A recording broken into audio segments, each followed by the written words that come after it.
Piniga-piga ko lang itong mga kalamansi sa tubig. Abay, akalain mo namang nakagawa ko ng masarap na panghimagas. Yes guys, kalamansi ang main ingredient ng gagawin nating masarap na panghimagas. Na sure talaga ako matutuwa ang buong pamilya mo. Bali dito nga guys, hinihiwa-hiwa lang natin dyan itong 1/4 kilo ng kalamansi. Pagkahiwa-hiwa nga ay siya naman nating pipigahan isa-isa to para ma-extract natin yung katas nito. Gumamit na rin tayo dyan ng salaan para hindi na mapasama pa yung buto dun sa kalamansi juice. Bali dito guys, naghugas tayong maigi ng kamay ha para naman sure tayo magiging masarap at safe kainin itong panghimagas na gagawin natin. Then after mapigaan lahat, eto na yung mga balat-balat ng kalamansing napigaan natin oh. And para nga mas masulit natin yung katas ng kalamansi, lalagyan natin yan ng estimated 3 cups ng tubig at siyang pipiga-pigain yung kalamansi dito. Oh, shoutout ko nga lang pala saglit tong sila Ma'am Jemer Dayan Montala ng Bataan, Ma'am Joan Faye Ladanga ng Zamboanga del Sur, Ma'am Balon Solonet ng Bulacan, at si Ma'am Christy Joy Fajardo ng Olongapo City. Maraming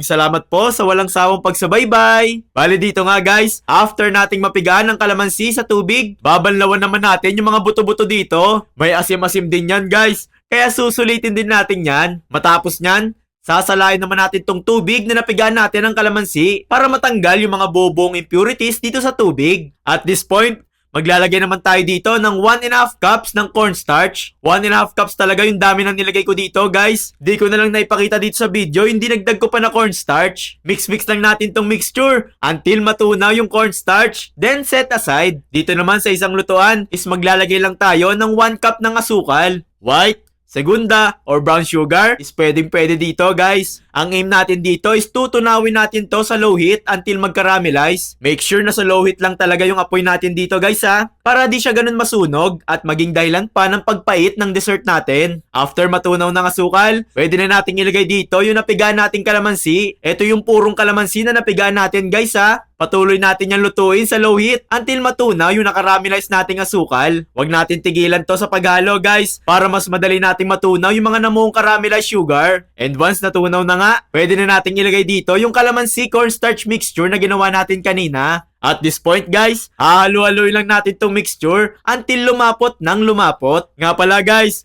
kung gusto nyo nga rin palang ma-shoutout sa mga videos na ginagawa namin ni Mama araw-araw, kailangan mo lang pusuan tong video na pinapanood mo. And mag-comment ka na din dyan sa ibaba kung taga saan kayo. Malay mo, sa next upload natin kayo naman ang mabati ko. Salamat po lagi. Bale dito guys, after nating maluto tong mixture ng 10 minutes ng nasa medium heat, eto na yung resulta Para ng paste yung consistency niya. Kapag ganyan na, pwede na natin yang hanguin at i-transfer lang natin yan sa isang molder na nilagyan natin ng parchment paper. Nilagyan ko yan ng parchment paper guys para madali lang sa atin mamaya yung pag-unmold nito. Then saka natin yung papalamigin ng 2 to 3 hours bago tanggalin sa molder. Then kapag lumamig na, bubudburan ko lang pala muna yan ng desiccated coconut bago baliktarin. Then hatiin lang natin yan sa gustong laki. Then last ay coat lang natin bawat isa sa desiccated coconut. And that's it guys! Ganyan lang kadali, diba? Nakagawa lang naman tayo ng masarap ipanghimagas na calamansi delight. Para din siyang Turkish delight na paborito ng mga batang 80s at 90s, no? Nako, sure talaga ako matutuwa kayo sa pagkain nito. Kaya kung ako sa inyo, subukan nyo na rin gumawa nito.